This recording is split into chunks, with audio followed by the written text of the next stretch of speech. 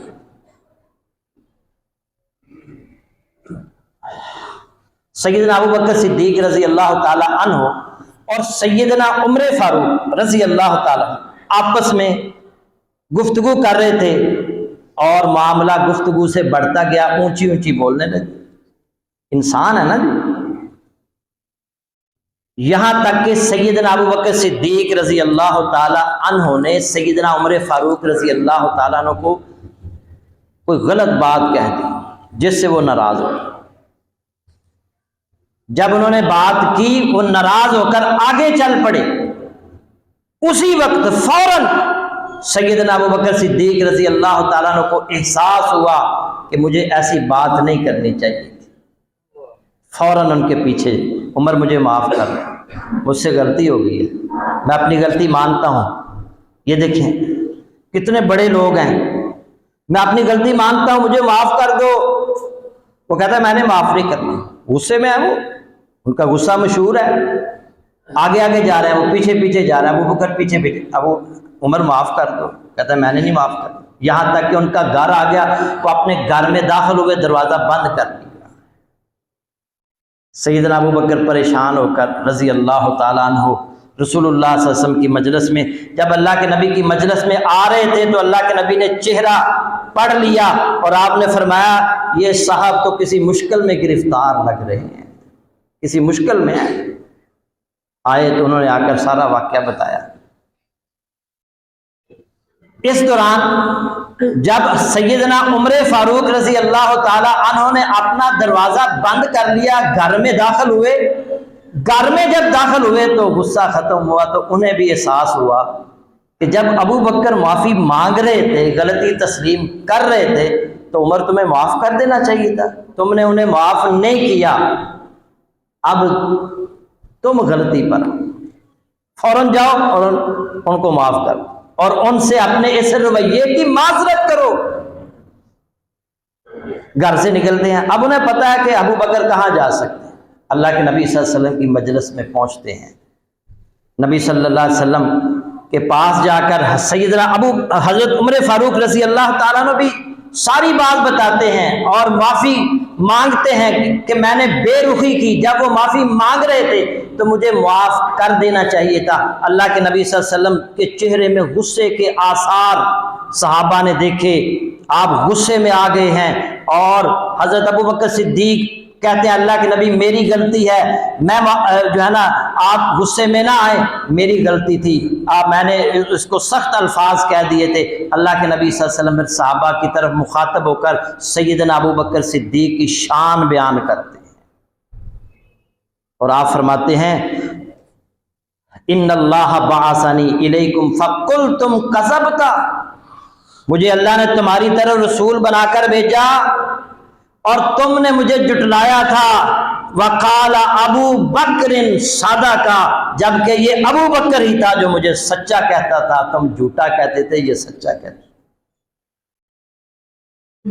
ووصانی بنفسہ ومالہ، اور یہ ابو بکر وہ ہے کہ جس نے اپنے مال کے ساتھ اپنی جان کے ساتھ میری خدمت کی ہے، میرا ساتھ دیا ہے. فہل انتم تارکولی صاحبی مرتین، کیا تم میری خاطر میرے دوست کو ستانا چھوڑ دو؟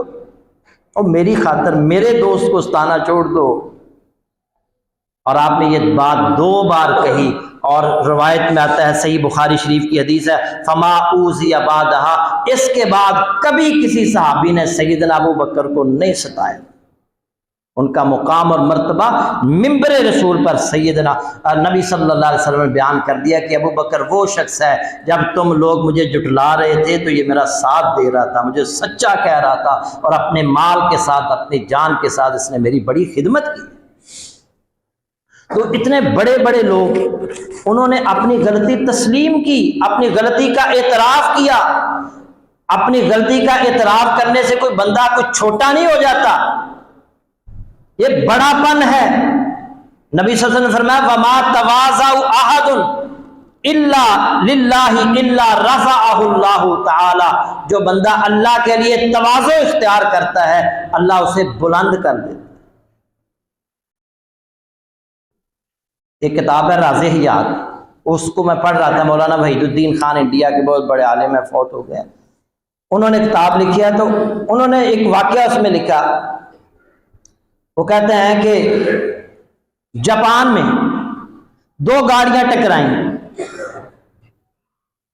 اور دونوں ڈرائیور باہر نکلے اور ایک دوسرے کے سامنے ہاتھ باندھ کر کھڑے ہو گئے اور دونوں کہہ رہے ہیں میری غلطی ہے، وہ کہتا ہے میری غلطی، دونوں۔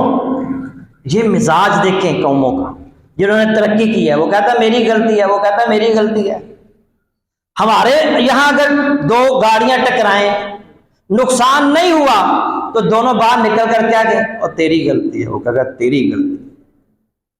یہ مزاج دیکھیں، ہم کہیں گے تیری، دونوں ساتھی کہیں گے تیری غلطی ہے، وہ کہے گا تیری غلطی ہے، اور ان کا مزاج کیا ہے، وہ کہہ رہے ہیں میری غلطی ہے، دونوں کہہ رہے ہیں میری غلطی۔ اسی کو کہتے ہیں تعمیری مزاج، اور یہی تعمیری مزاج جس قوم کے اندر پیدا ہو جائے وہ قوم آگے بڑھتی ہے، ترقی کرتی ہے۔ اور ہم دو گاڑیاں ٹکرا جاتی ہیں، نقصان سے بندہ بچ جاتا ہے، ٹکراتے ٹکراتے رہ جاتی ہیں، نقصان نہیں ہوتا، مگر بعد میں لڑائی سے پھر نقصان ہوتا ہے، سر پھٹ جاتے ہیں، لڑائی تھانے کچہری تک چلی جاتی ہے۔ تو بہتر نہیں ہے کہ وہاں غلطی مان لی جائے، تسلیم کر لیا جائے اور معاملے کو وہیں دفن کر دیا جائے۔ میرے بھائیوں، غلطی کا اعتراف کرنا سیکھیں، غلطی ہو جائے تو فوراً کہیں معاف کر دو یار، میری غلطی ہے، یہ الفاظ ذہن میں بٹھا لیں کہ مجھے معاف کر دو، میری غلطی ہے، میں اپنی غلطی مانتا ہوں، میرا دل صاف ہے۔ تو جب یہ آپ کے مزاج بن جائے گا تو ہمارے معاشرے کے اندر ہمارا معاشرہ بہتر ہوتا چلا ہے۔ مزید ٹائم ہو گیا ہے، اگلے جمعے میں یہ بتایا جائے گا کہ اگر کوئی آپ کے ساتھ برا کرتا ہے نا تو اس کے ساتھ برا نہ کریں، اس کے ساتھ اچھائی والا معاملہ کریں، برائی کے جواب میں اچھائی سے پیش آئیں، اپنا مزاج ایسا بنائیں تاکہ ہم ایسے معاشرے کو ڈیولپ کریں، ایسا معاشرہ ہم بنائیں کہ جہاں پر ایک دوسرے کے لوگ خیر خواہ ہوں، ایک دوسرے کی ہمدردی کرنے والے، ایک دوسرے کے ساتھ تعاون کرنے والے ہوں، اپنی غلطیوں کا اعتراف کرنے والے ہوں، ایک دوسرے کے رازوں کی حفاظت کرنے والے۔ اللہ کے نبی صلی اللہ علیہ وسلم نے رازوں کی حفاظت کرنا سکھایا، اور یہ بڑا ضروری ہے۔ دیکھیں نا، اگر کوئی بندہ کسی بڑے عہدے پر چلا جاتا ہے، وزیر اعظم بن جاتا ہے، صدر بن جاتا ہے، چیف آف آرمی اسٹاف بن جاتا ہے، تو اس کے پاس پاکستان کے بڑے بڑے راز اس کے پاس ہوں، اور اگر اس کا وہ پیٹ کا ہلکا ہوا تو وہ راز لوگوں کے سامنے شیئر کر دے گا، دشمن تک وہ راز پہنچ جائیں گے، اور پاکستان کے لیے، ملک کے لیے وہ کتنا نقصان دہ ہوگا۔ تو اللہ کے نبی صلی اللہ علیہ وسلم نے یہ ہماری تربیت کی ہے، اور یہ بتایا ہے کہ راز کو جو ہے نا وہ آگے بیان کرنے والا خیانت کا مرتکب ہوتا ہے۔ اللہ تعالیٰ یہ جو اصول بیان کیے جا رہے ہیں ان پر ہمیں عمل کی توفیق عطا فرمائے۔ وآخر دعوانا الحمد للہ رب العالمین۔